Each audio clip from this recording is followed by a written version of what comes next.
अस्सलाम वालेकुम दोस्तों, मैं ਤੁਹਾਡਾ ਭਰਾ ਮੀਆਂ ਮੁਹੰਮਦ ਅਫਜ਼ਲ ਬੱਟੂ ਤੇ ਤੁਸੀਂ ਵੇਖਦੇ ਪਿਓ ਮੇਰਾ YouTube ਚੈਨਲ ਡਿਜੀਟਲ ਕਿਸਾਨ ਪਾਕਿਸਤਾਨ। ਮੇਰੇ ਕਿਸਾਨ ਵੀਰ ਭਰਾਓ, ਅੱਜ ਆਪਾਂ ਇੱਕ ਵਾਰੀ ਫਿਰ ਸਪਰੇਅ ਕਰਦੇ ਪਏ ਹਾਂ ਜਨਾਬ ਨਾਰਕ ਜੀਵਨ ਲੈਸਨ ਨੂੰ। ਦੋਸਤੋ, ਪਿਛਲੀ ਵੀਡੀਓ ਦੇ ਵਿੱਚ ਤੁਸੀਂ ਵੇਖਿਆ ਸੀ ਪੀਲੇਪਨ ਵਾਸਤੇ ਤੇ ਗਰੋਥ ਰੁਕੀ ਹੋਈ ਸੀ ਤੇ ਆਪਾਂ ਸਪਰੇਅ ਕੀਤਾ ਸੀ, ਜਿਹਦੇ ਵਿੱਚ ਮੈਨੂੰ ਯਾਦ ਹੈ ਐਜ਼ਾ ਬਿਆਨ ਹੈਗਾ ਸੀ, ਸਕੋਰ ਸੀ, ਅਟਲਾਂਟਸ ਸੀ, ਇੱਕ ਸਪਰੇਅ ਹੋਰ ਸੀ। ਅਗਰ ਕੋਈ ਉਹ ਚੀਜ਼ ਦੁਬਾਰਾ ਵੇਖਣਾ ਚਾਹੁੰਦਾ ਤਾਂ ਵੀਡੀਓ 'ਚ ਮੌਜੂਦ ਹੈ।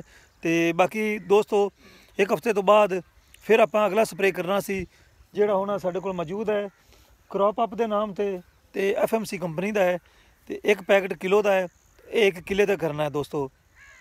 ਤੇ ਇਕਰਾਮ ਭਾਈ ਸਪਰੇਅ ਕਰਦੇ ਪਏ ਨੇ ਤਾਂ ਤੁਹਾਨੂੰ ਪ੍ਰੈਕਟੀਕਲ ਵਿਖਾਣੇ ਵੀ ਕਿਸ ਤਰੀਕੇ ਕਰਨਾ ਹੈ, ਤਾਂ ਕਿ ਤੁਸੀਂ ਜਿੰਨੇ ਵੀ ਮੇਰੇ ਕਿਸਾਨ ਵੀਰ ਭਰਾ ਹੈਗੇ ਨੇ ਜਿਨ੍ਹਾਂ ਨਾਰਕ ਜੀਵਨ ਲਗਾਇਆ ਹੋਇਆ ਹੈ ਤੇ ਉਹ ਪਰੇਸ਼ਾਨ ਨੇ ਪੀਲੇਪਨ ਤੋਂ ਜਾਂ ਉਹਨਾਂ ਦੀ ਫਸਲ ਰੁਕੀ ਹੋਈ ਹੈ ਤਾਂ ਉਹ ਇਹ ਸਪਰੇਅ ਕਰਨ। ਕਿਉਂਕਿ ਆਪਾਂ ਨੂੰ ਇਹ ਸਪਰੇਅ ਕੀਤਾ ਸੀ ਉਸਮਾਨ ਭਾਈ ਨੇ ਰਿਕਮੈਂਡ, ਉਹ ਕਾਫੀ ਅਰਸੇ ਤੋਂ ਇਸ ਫੀਲਡ ਨਾਲ ਵਬਸਤਾ ਹੈਗੇ ਨੇ ਨਾਰਕ ਜੀਵਨ ਨਾਲ, ਤੇ ਉਹਨਾਂ ਕਿਹਾ ਸੀ ਵੀ ਤੁਸੀਂ ਇਹ ਸਪਰੇਅ ਕਰੋ ਤੇ ਇਨਸ਼ਾ ਅੱਲਾਹ ਤਾਲਾ ਫਸਲ ਤੇ ਅੱਛਾ ਅਸਰ ਪਵੇਗਾ। ਤੇ ਦੋਸਤੋ, ਪਿਛਲਾ ਸਪਰੇਅ ਆਪਾਂ ਕੀਤਾ ਤੇ ਫਸਲ ਆਪਣੀ ਟੁਰ ਪਈ ਹੈ ਤੇ ਤੁਹਾਨੂੰ ਵਿਖਾਣਾ ਵੀ ਕੀ ਪੋਜੀਸ਼ਨ ਹੈ। ਤੇ ਇੱਕ ਹਫ਼ਤਾ ਗੁਜ਼ਰ ਗਿਆ ਹੈ, ਇੱਕ ਹਫ਼ਤੇ ਬਾਅਦ ਆਪਾਂ ਇਹ ਕਰਦੇ ਪਏ ਜਨਾਬ ਕ੍ਰੌਪ ਅਪ। ਇਹ ਤੁਹਾਨੂੰ ਵਿਖਾਣਾ ਵੀ ਕੀ ਸ਼ੈ ਹੈਗੀ ਹੈ ਤੇ ਫਿਰ ਆਪਾਂ ਤੁਹਾਨੂੰ ਇਨਸ਼ਾ ਅੱਲਾਹ ਤਾਲਾ ਇਹਨੂੰ ਪ੍ਰੈਕਟੀਕਲ ਵਿਖਾਣਾ ਵੀ ਇਕਰਾਮ ਭਾਈ ਕਿੰਨੀਆਂ ਟੈਂਕੀਆਂ ਲਗਾਉਂਦਾ ਪਏ ਨੇ ਤੇ किस तरीके दवाई घोलन का तरीकाकार है, वो सारा विखाने तुहानू। आओ चलिए इकराम भाई वाल। क्या मैनू पहले विखावा जी, कबर विखावा चेक करो जी, चेक करो जी। FMC का क्रॉप अप हैगा जी, नाइट्रोजन 10% है तो पोटाशियम तो पोटाशियम तो फास्फोरस ये 20% हैगी है। तो दूसरी साइड विखावा है जी, चेक करो, ये उपर सारा कुछ लिखा हुआ है, सब्जियां वास्ते, गंदम, मक्की, हर चीज़ वास्ते किया जा सकता है। तो यदा रंग विखा भी, चेक करो, 1 किलो का पैकेट है तो एक पैकेट आप 1 किले ते करना है। तो इकराम भाई हुण इहनूं तुसीं घोलण लगे जे। तो एक पैकेट 1 किले ते 5 बोतलां पावेगा दोस्तों।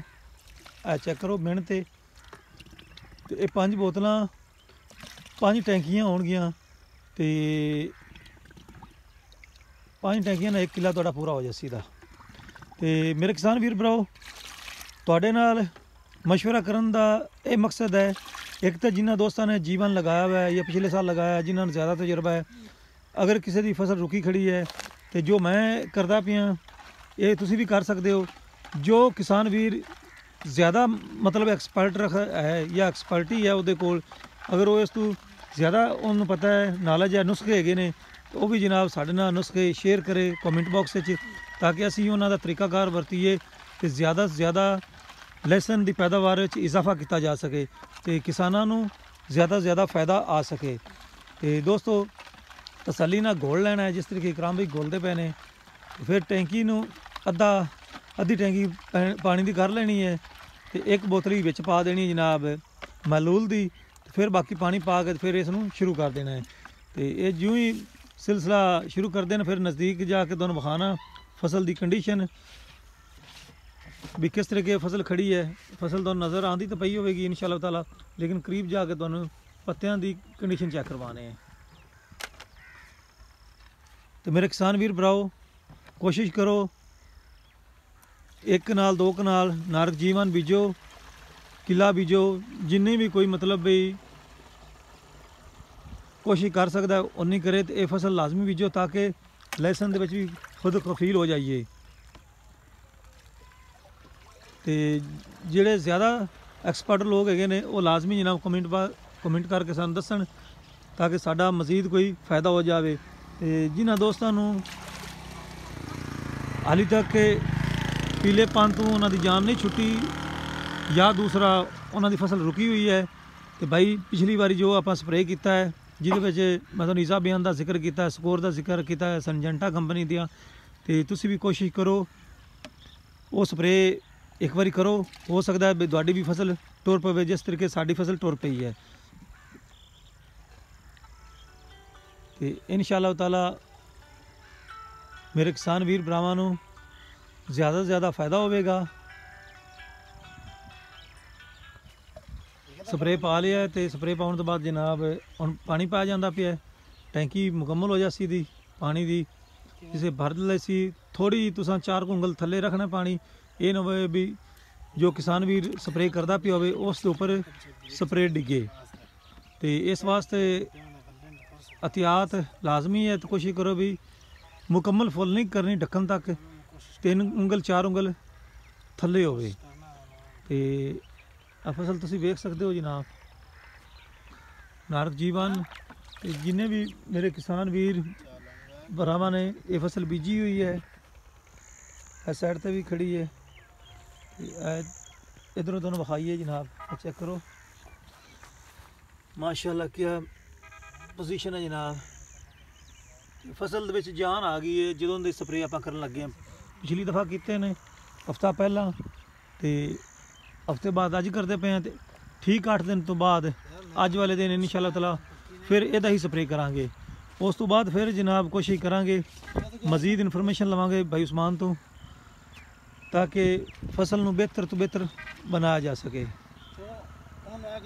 एक राम भाई ਨੂੰ आ गया फोन, तो फोन बंद होंदा है तो फिर वो जनाब इसनूं टैंकी ਨੂੰ स्टार्ट करनगे। स्टार्ट करन तो बाद स्प्रे शुरू करनगे। चेक करो जी, स्टार्टिंग करन लगे ने।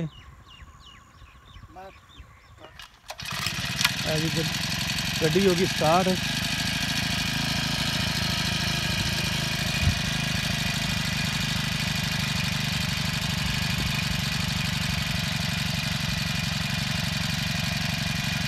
मेरा स्क्रीन के ऊपर नंबर है दोस्तों, अगर कोई दोस्त जीवन के बीज वास्ते या किसी भी चीज़ वास्ते इन्फॉर्मेशन लेना चाहता हो, इन्फॉर्मेशन लै भी सकता है तो इन्फॉर्मेशन दे भी सकता है, ताकि मेरा भी फायदा हो तो उन्होंने किसान वीरों का भी फायदा हो। चेक करो जी फसल अपनी माशाल्लाह बहुत ही खूबसूरत। अब जड़ी बूटियां सी नाल नाल चुकते पे हैं, तो लेकिन पहले स्प्रे मुकम्मल कर लीए तो फिर कल तो यही काम करना है भी जड़ी बूटियां विचों चुगनियां ने।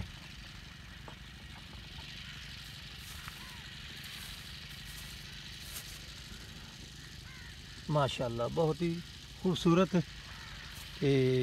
इकराम भाई थोड़ा जगे निकल गए ने, क्योंकि एक साइड तो स्प्रे शुरू करनगे।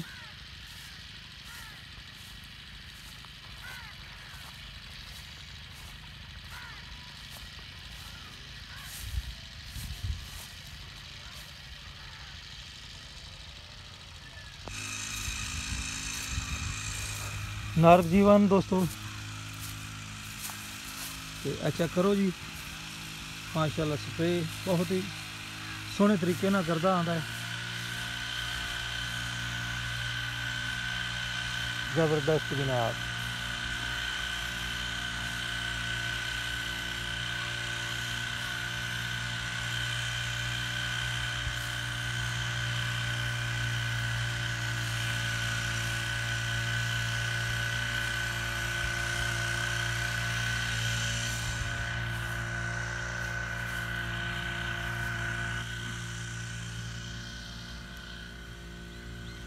माशाल्लाह जो पिछला स्प्रे आप किया है उस तो बाद तो फसल खुल गई है।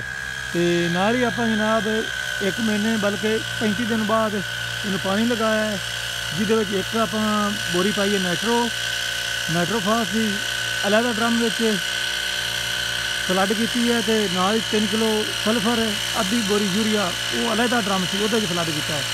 तो हफ्ता हो गया इंशाअल्लाह ताला पानी लाया नूं, तो अज फिर आप इंशाअल्लाह ताला इनू स्प्रे कर देते हैं। तो हुण मैं अपने वीर भरावां तो लेना इजाज़त लैन तो पहला फिर अपने वीर भरावां दसदा चलना भी जिन्होंने दोस्तों को ज़्यादा तजुर्बा है फील्ड च वो लाजमी कमेंट करके दसन, ताकि साड़ी फसल बेहतर तो बेहतर होवे ते ज़्यादा ज़्यादा पैदावार असीं हासिल कर सकीए। तो हुण मैं अपने वीर भरावां तो लेना इजाज़त। तुहाडा भरा मियाँ मुहम्मद अफजल बट्टू। अल्लाह हाफिज़। पाकिस्तान जिंदाबाद।